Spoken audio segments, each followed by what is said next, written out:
ರಾಜ್ಯಾದ್ಯಂತ ತೀವ್ರ ಆಕ್ರೋಶಕ್ಕೆ ಕಾರಣವಾಗಿದ್ದ ಬಂಟ್ವಾಳದ ಯುವತಿ ಲಾವಣ್ಯ ಹತ್ಯೆ ಪ್ರಕರಣದ ಆರೋಪಿ ಬೆಳ್ತಂಗಡಿ ತಾಲೂಕಿನ ಒಡಿಲ್ನಾಳ ನಿವಾಸಿ ಚೇತನ್ ಆರೋಗ್ಯದಲ್ಲಿ ಚೇತರಿಕೆ ಕಂಡುಬಂದ ಹಿನ್ನೆಲೆಯಲ್ಲಿ ಮಂಗಳೂರಿನ ವೆನ್ಲಾಕ್ ಆಸ್ಪತ್ರೆಯ ತೀವ್ರ ನಿಗಾ ಘಟಕದಿಂದ ಸಾಮಾನ್ಯ ವಾರ್ಡ್ಗೆ ಸ್ಥಳಾಂತರಿಸಲಾಗಿದೆ.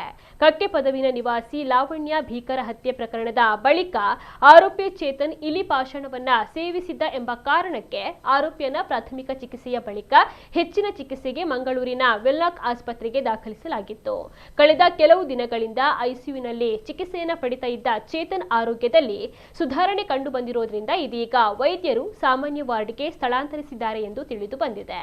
ಈ ಹತ್ಯೆ ಪ್ರಕರಣದಿಂದ ಅದೆಷ್ಟೋ ಮಂದಿ ಆತಂಕಕ್ಕೀಡಾಗಿದ್ದು, ಬಂಟ್ವಾಳವಷ್ಟೇ ಅಲ್ಲದೆ ರಾಜ್ಯಾದ್ಯಂತ ತೀವ್ರ ಆಕ್ರೋಶಕ್ಕೆ ಕಾರಣವಾಗಿದ್ದು, ಈ ಘಟನೆ ಬೆಚ್ಚಿ ಬೀಳಿಸಿತ್ತು. ಪ್ರಕರಣದ ಬಳಿಕ ವಿವಿಧ ಸಂಘಟನೆಗಳು ಪ್ರತಿಭಟನೆಯನ್ನ ನಡೆಸಿ ಆರೋಪಿಗೆ ಕಠಿಣವಾದ ಶಿಕ್ಷೆ ವಿಧಿಸಬೇಕು ಅಂತ ಒತ್ತಾಯಿಸ್ತಾ ಇವೆ.